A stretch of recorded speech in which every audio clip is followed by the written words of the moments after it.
Je ne parviens toujours pas à expliquer cette sensation étrange. L'appel de la forêt. Comme on dit. C'est stupide pour un requin d'être appelé par la forêt. Alors, j'attends. You ever shot at anybody before? No, Sergeant. Me neither. Once that first bullet goes past your head, politics go right out the window. Hey, baby, it's me. You there? On voit beaucoup de films de guerre qui traitent de la Deuxième Guerre mondiale, du Vietnam, mais on voit finalement assez peu de films qui traitent des guerres d'aujourd'hui.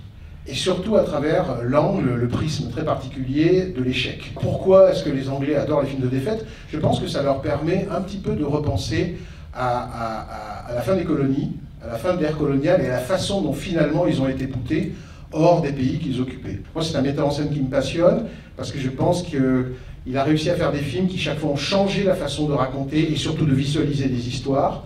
Et La Chute du Faucon Noir, même si c'est un film qui n'a été vu pour l'instant que par 200 000 personnes en France, donc quasiment personne, et ben c'est un film qui, à mon sens, a réinventé la façon de filmer la guerre à l'écran. On parle de gros sous là. J'ai besoin que tu m'avances du produit. 1 kilo. Je la prends au prix du détail. Ça se présente pas 2 fois dans une vie. J'aime pas les problèmes. On est en train de prendre tout, Paname, d'accord? Les mecs sont plus dans ce qui se passait dans les années 90 où il y avait une espèce de revendication, de regarder on existe, etc. Aujourd'hui, la revendication c'est un peu booba, quoi. On veut tous faire du fric, on s'en bat les couilles de revendiquer quoi que ce soit. Donc tu ferais la haine aujourd'hui, ça marcherait pas. On est en train de me dire ouais mais on peut pas te donner ça, t'as encore rien fait, Donc il se dit je vais en faire un moi-même et je vais leur montrer que je peux faire un film. Donc en fait c'est ce processus-là, ça lui a donné toute la liberté pour pouvoir vite créer, sinon dealer, on sera encore en train de se demander, il faut faire encore une réécriture pour plaire à cette chaîne-là, pour plaire au CNC, pour avoir un truc.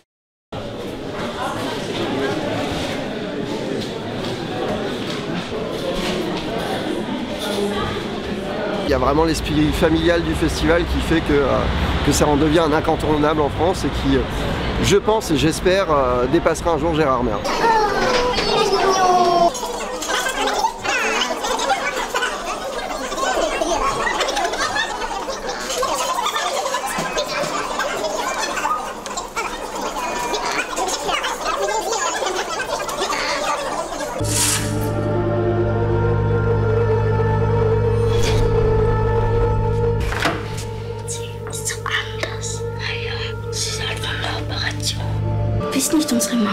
Ça faisait très longtemps que j'avais pas vu un film qui renouait avec une forme de transgression.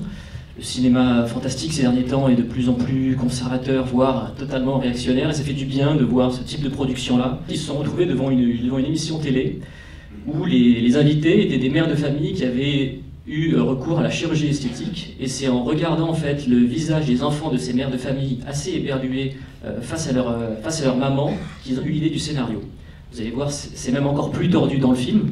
That woman for you represents degradation and vice. Et il est sorti en France en 76, je crois, sous le titre Carole, qui est le nom du personnage principal féminin. Et il est sorti un peu plus tard sous le nom Les salades vont en enfer. Donc, qui est totalement... Voilà. Et une rumeur a souvent dit qu'il y aurait une version X de ce film-là, à cause de ce titre-là.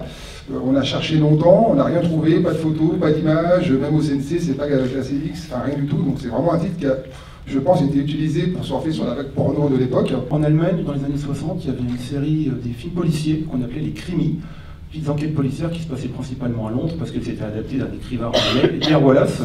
Et du coup, le Venin de la peur va se déplacer dans ce territoire crimi tout en conservant l'atmosphère colorée, onirique et érotique surtout des giallo.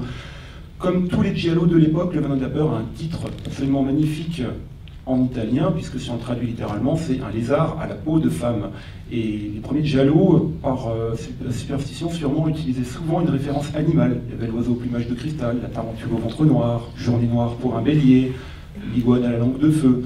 Donc celui-là répond tout à fait à la norme. Le film a eu un problème avec la censure pour les effets spéciaux qui étaient tellement réalistes par rapport aux animaux que les créateurs des effets spéciaux ont été obligés pour la première fois d'aller se justifier et d'aller expliquer les trucages. Donc dans le cadre de la rétrospective, on a passé Cannibal Holocaust, qui a également connu ça, mais pour les acteurs, parce qu'on pensait qu'on avait vraiment tué et mangé les acteurs. Et bien quelques années avant, le film de Fulci a connu exactement la même chose. Le court de danse indienne pour demain. Oui, c'est par là. Mais vous êtes en retard, dépêchez-vous. Oh night. Oh yeah. On est claqué, mais c'est pas grave.